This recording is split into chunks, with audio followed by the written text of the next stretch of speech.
part, Brenda, where you can do a little dance. Ready? Hi, y'all. Welcome back. This is our third episode, and today we have a guest, Mrs. Brenda Christ. Brenda Christ comes to us from Movement Mortgage. She has been part of our dynamic team for the past 5 years. And we want to put a little shameless plug in for Movement Mortgage. Currently, they are building a Movement Mortgage school. What is the name of the school, Brenda? It's just called Movement Schools. Okay. We have 4 or 5 already in Charlotte, and this is the first one in the Charleston area, and then they have another one scheduled that they're going to be building. But this is the first year for Charleston, and they're now enrolling kindergarten and first grade, and then next year they'll be enrolling second grade and pre-K, and then after that they'll have the whole school up and running. But free tuition, free transportation, and provide student lunches, and yeah, lots of good things. And if you're a teacher and you want to work for Movement Schools, I know they treat their teachers very well. What's the biggest asset of a movement school? What's that like? Casey Crawford, who is our fearless leader, it's always been his ambition since day one. When he started Movement Mortgage, it was so he could give back because, he was a football player and probably doing okay in that respect. And so using his funds to benefit the community. So from day one, he takes 50% of his funds and puts those into the Movement Foundation. And then that money they use to do the schools. He just wants to see the young people that are in challenged areas lift them up, because he feels if by the 3rd grade, statistics show, if by the 3rd grade they're not reading at grade level, their future is not going to be bright. Okay. And so that's Serving the underserved communities. Yep, Got it. absolutely. Got it. And this school is going to be located in North Charleston, off of Leeds. Right, Bridgeview. Bridgeview, yes. Okay. Okay. So if y'all have any questions, concerns in this information, we will have a link for you if you want to look into the school as well as look into Movement Mortgage. So let's get started with our actual conversation for today. Okay. So Brenda, we know we have been through a lot together. We have a lot of stories that we could talk about. We also want to talk about how do we learn from those stories and what we can share with our audience as well as our future buyers that's coming in. So that's what we're going to talk about today. So it's We just love going to the be victories. Now I would say this: Brenda and I have worked on numerous files where it's been late night brainstorming, or oh my gosh, did you just see this come across, or what's going on? But you'd be surprised how many realtors don't brainstorm. They don't try and fix the problem. It's like, throw your hands up in the air and we're just done. No, you gotta, let's banter. Let's figure this out. Let's come up with ideas on how to make this work. And that's what I love about working with you. Oh, well, thank you, Brenda, because I can say this. Anybody that I even come close to, if I have to work on another lender's side, I compare them to you. And I was like, if I was working with Brenda, this would not be happening. Thank you. But the reason why I feel we're such a dynamic duo is because we care. It's not all about the transaction. Yep. We are able to say, what can we do? And we're going to go all the way into the 10th hour trying to make sure that our clients get our keys. Or you have even helped me on the seller side where the other buyer agent or that lender is having a hard time. So I know that is something that we do really well together, is figuring out and being a problem solver.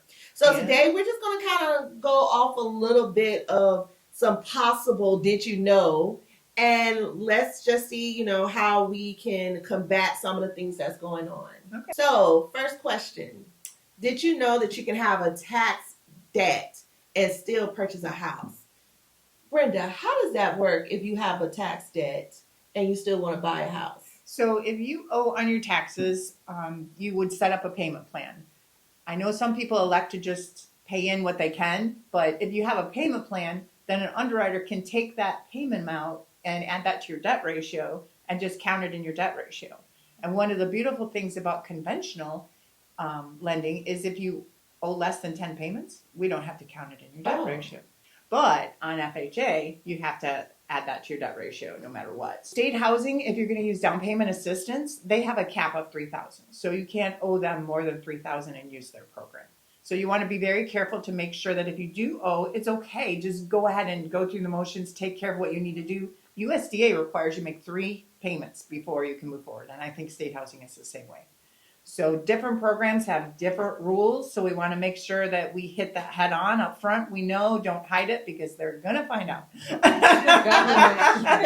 not something we want to find out a couple days before closing. And then the other thing is if you have a debt and it shows up on a reporting system called CAVERS, it takes a long time to get it off of there. So we just want to make sure that if you have that kind of debt that we have resolved the issue and brought it current, set up a payment plan, and we have included in your debt ratio. You mentioned a payment plan, and as it pertains to debt ratio, where should that threshold be so it doesn't impact the debt ratio too much? Should one pay more, or should they just pay what's needed just to make sure that they can? I would say, since each program has their own rules, the most stringent being state housing, they only let you go up to 45% of your income for your house and your liabilities, that we want to be conservative. So set that payment as low as they'll allow you, but pay extra.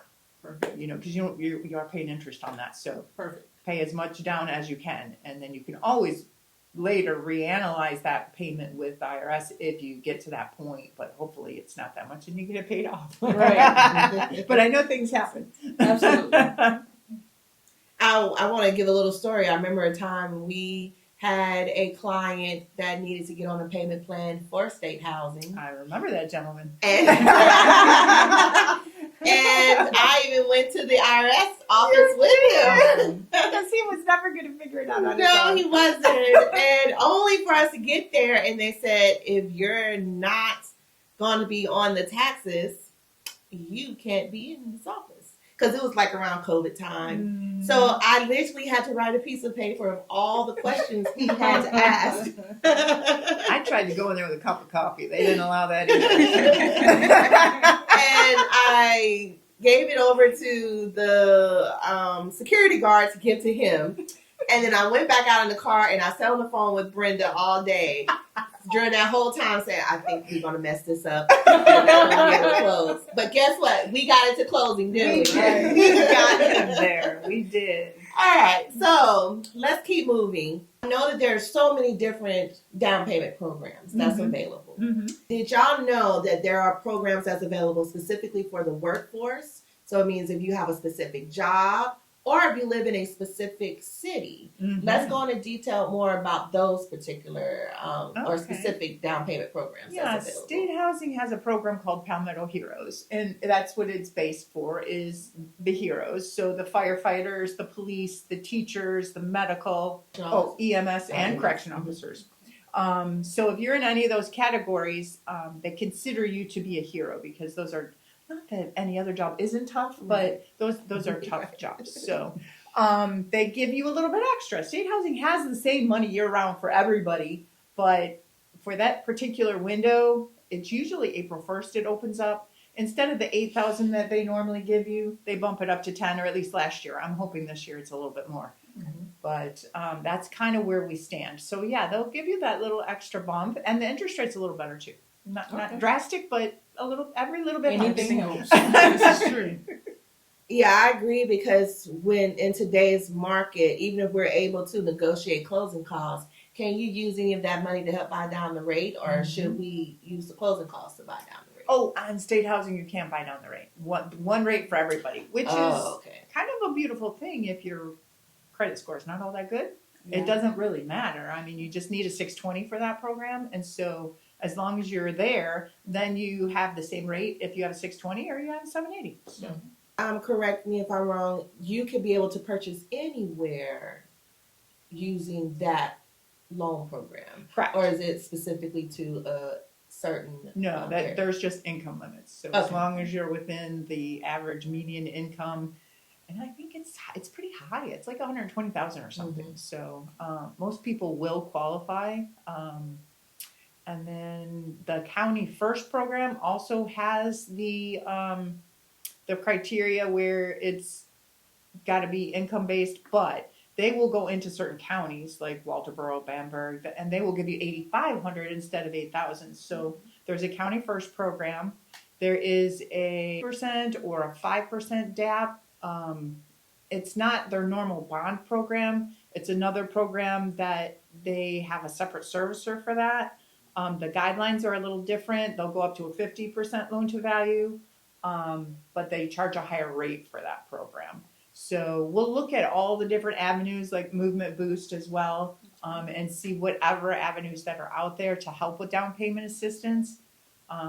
And through state housing, when they give you that money, you can also go USDA if you can find a property that's available USDA and use that 8,000 that they give you towards closing costs, and then not have a down payment because you're going USDA.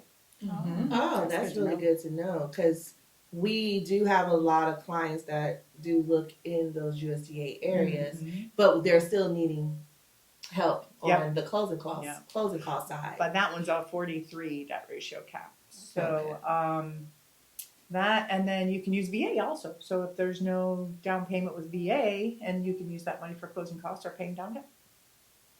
Okay. There are options, huh? All right, so moving on. We have ran into this, I want to say, at least 4 to 5 times in a matter of a few months. And Lauren, I want you to tell the story of the cash in the... Cash is bad. Let me shout that from the rooftops. Cash is bad. Absolutely. So a lot of people, like I know my family for sure, they say you kind of have to have your like mattress money. No. You know, you have your own stockpile. No. Just say no. And yes, no. When you're buying a house, definitely don't want to do that. We did have a situation where we had a client. We were nearing to the closing date. And then it was discovered that they had some mattress money. And I was like, no. Rita was like, no, we can't have that. So I can't tell you how many times someone has said, well, it's in a coffee can in my closet. I'm like, no. Yeah. No. The government doesn't like funds that they don't know where it came from, because then it could be coming from an illegal source and they just can't have that. So unless we can prove where that money came from and there's a paper trail, they ain't using it.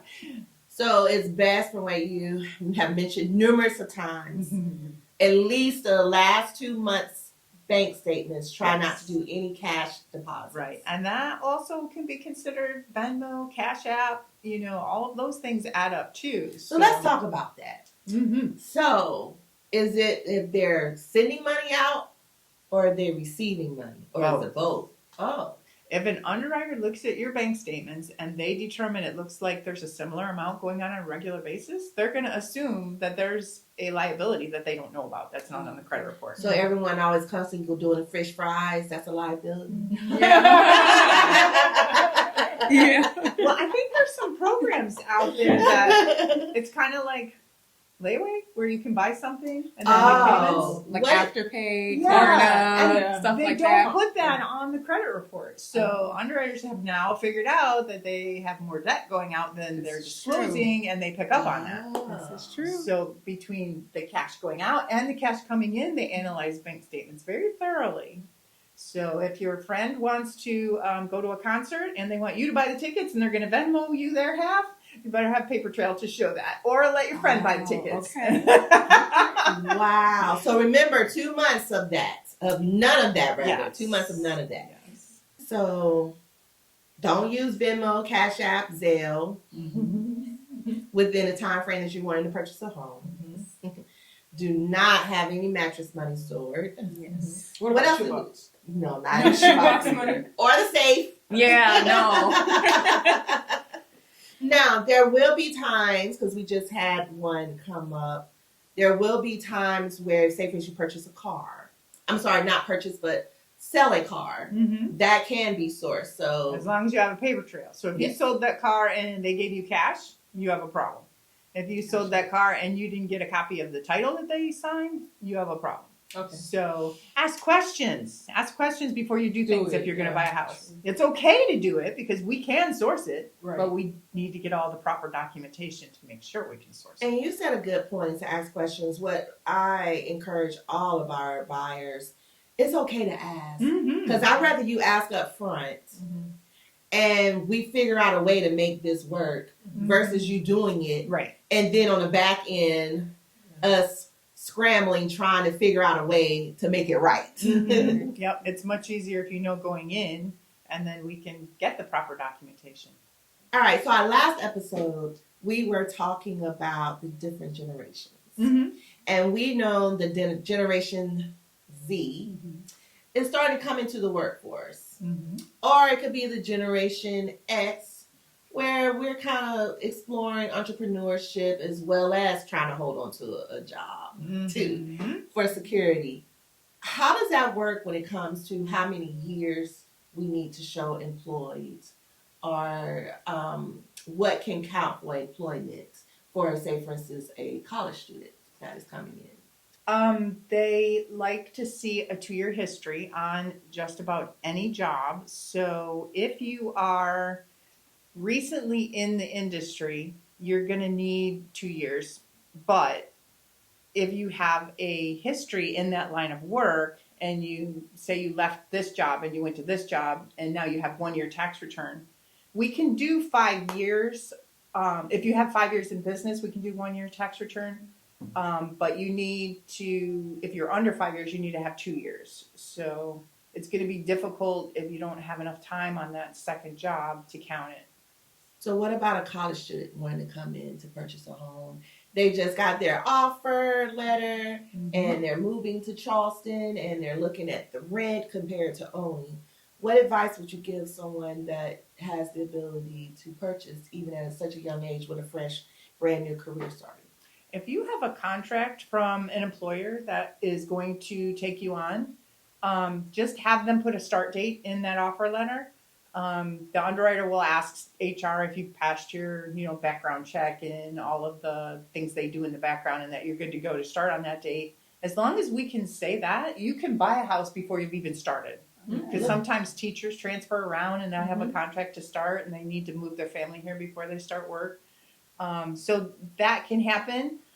If you don't have an official contract, make sure the job's at least 40 hours. If we are under 40 hours, that variable income thing kicks in and it's a hot mess in underwriting. Fannie and Freddie have been making people buy loans back because they consider the variable income something we need to average over 2 years. And who knows what they were doing over the last 2 years. If you are trying to focus on what they're making at the new job, and now you got to average 2 years, it can definitely change your dynamics. So what you're saying is it's best to have a 40-hour job and work the 40 hours. Now, if somebody is they're a nurse and they work 36 hours, but they do it consistently every single week, then we're okay because that's not variable. But if they work overtime and some weeks they're 40, some weeks they're 32, then it's variable. At least the 40. Yep. If it's consistent every single week and it's not 40, we're okay. But yeah, you're looking for overtime because we get a lot of that, especially like with Boeing employees. Yep. Oh yeah. How does that? How does that work? We love Boeing. If they've been there 2 years, you can count the overtime. So they will average it. So I will get a year-end pay stub for 22, 23, and then because we've got to be able to figure out how much of that's overtime and how much of that's base, and a W-2 does not tell you all of that. So if we can get those end of the year pay stubs, then that will help us figure that out. Otherwise, we have to wait for verification of employment to come back, which is fine. It just takes a little bit longer. So if you want a true pre-qualification, get your last 2 years of W-2s or pay stubs. And then if they have bonus income too, same thing. 2 years, we can average that and use that. So someone can get a bonus, say for instance, once a year, but if they show that they've gotten it for 2 years, they'll average it, or can they just got it one time and it just averaged over the 2 years? If their contract states that they will get a bonus every year, I think they will count it with only 1 year. But generally, you need 2 years to average bonus. We're constantly in a market of such uncertainty with jobs and with the interest rates going up and down. And lots of self-employed people. Right. That's a new thing. So Well, many I people think have gone into COVID that. kind of caused that. It did. It's true. It was the mother of invention is necessity. But it allows the flexibility too. I I think. was going to say that the possibility of just working from anywhere. Oh yes, And for and yourself and not having a boss. Right. It's true. I like it. because it gave us the idea of we can make money doing this. Right. And so with that and entrepreneurship, how does that affect when they're wanting to purchase a home? Like we had talked about, you got to have that 2-year history. There's also bank statement programs that they can look at the last 12 months of bank statements rather than what they're reporting on their income taxes, because your income taxes tell the story. You write all your expenses off, we're basing it on your net. Okay, and it's personal bank statements. Well, it depends on what kind of business you're running. Some people Okay. have corporate returns, some people have personal. Nice. But yeah, so depending on what on a corporate return, you're going to have K1s that have distribution income, and it's going to tell us what that business's income is. And then in addition to that, they may have their own personal income as well. So they look at all of that on an individual basis. But yes, you can do a bank statement program. There's a 1099 program. Now, when you're doing something outside the norm, the bank statement program is going to have a higher credit score requirement, and it's also going to have a higher down payment requirement. So it doesn't, it's not going to be for a 580 borrower. So if we are in that situation, we do lots of counseling so that we can coach people up so that they can get where they need to be at. And then you can also work to put together those funds that you need. So it doesn't mean it's a hard stop and you can't buy a house. It just means we have to put a plan together for you so you can get there. Typically, what are those people having to put down? I want to say 5 to 10%, but we have a plethora of brokers we work with. There's like 30 of them, and I might have 15 that do bank statement programs. So I would have to go through and look at what all the different people have, and then what your particular situation is to see if you fit in those different boxes. So there's all kinds of options. We just have to figure out the options that work for you. Before we move on to one good thing you mentioned, I'm going to ask one more question about this. What about people who get cash payments? I get those calls a lot. Where if it is makeup artists or barbers, where people pay them cash or through Zelle or, I feel Zelle and Venmo and Cash App is traceable. But what about people that get paid cash? How can do they need to write a receipt? Yeah. Like, how do they source those funds? I had somebody that had invoices or receipts. But usually an underwriter can tell based on the consistency of what's happening on a month-to-month basis that that's how you operate your business. So that is okay. It makes it a little more challenging, but yeah, you can still do it. So is it best to always just be on the safe side and have receipts and invoices? Yeah, because if somebody pays you in cash, if you have a receipt or an invoice, you can say that money came from this transaction. So it gives you that sourceability that we're looking for. Okay. Well, our very last topic, which seems to be a very heavy topic, is credit. Yes. I know majority of reasons people get denied is not their debt to income ratios, it is their credit score. And what few tips that you can give or that you've seen is happening with all the loan applications coming in, what kind of tips can you give everyone to say, hey, don't do this or do this instead? The biggest one that comes to mind is people want to turn a car in car dealerships will give anybody a car, and it doesn't mean you can afford it. And then you realize, hey, either this car's a lemon or for whatever reason, you're giving it back to them. And they think that when they give it back, that absolves them of any liability. But what happens then is that item's on your credit report now. It hurts your credit, and I have to take that balance, and sometimes it's pretty significant balance, divide it by 12 and add that to your debt ratio. So, or multiply it by 5%. So you can have an $800 payment in your debt ratio that you don't actually make a payment on. So you want to, rather than turning that car in, you want to sell it. Get whatever you can for it. Pay that loan down. Now you have a much smaller balance on your credit report that you can maybe settle or negotiate, or if we do, just leave it in there and count it in your debt ratio. It's a much smaller amount. So yeah, people don't always think that maybe I should sell it rather than just give it back, because obviously that's going to be more work and hassle, but it's going to benefit you in the long run. Right. So, we get that things happen, but if you know in advance a better way of handling it, then it can put you in a better situation. Lots of medical collections, and I don't know how many people know that we don't have to count medical in your debt ratio, but it does affect your credit score. So if we're trying to fix your score, then we may need to settle those medical items. So the good thing is that medical is really good about negotiating. Even though it says you owe them a certain amount, you call them, you work out a settlement, pay them. They always delete the item off your credit report. So if you pay medical, that's a wonderful thing. You don't have to fight with them to get that done.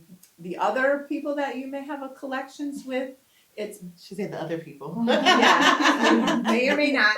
Anybody non-medical, we'll say it that way. I'm thinking the finger huts of the world, it's like, boy.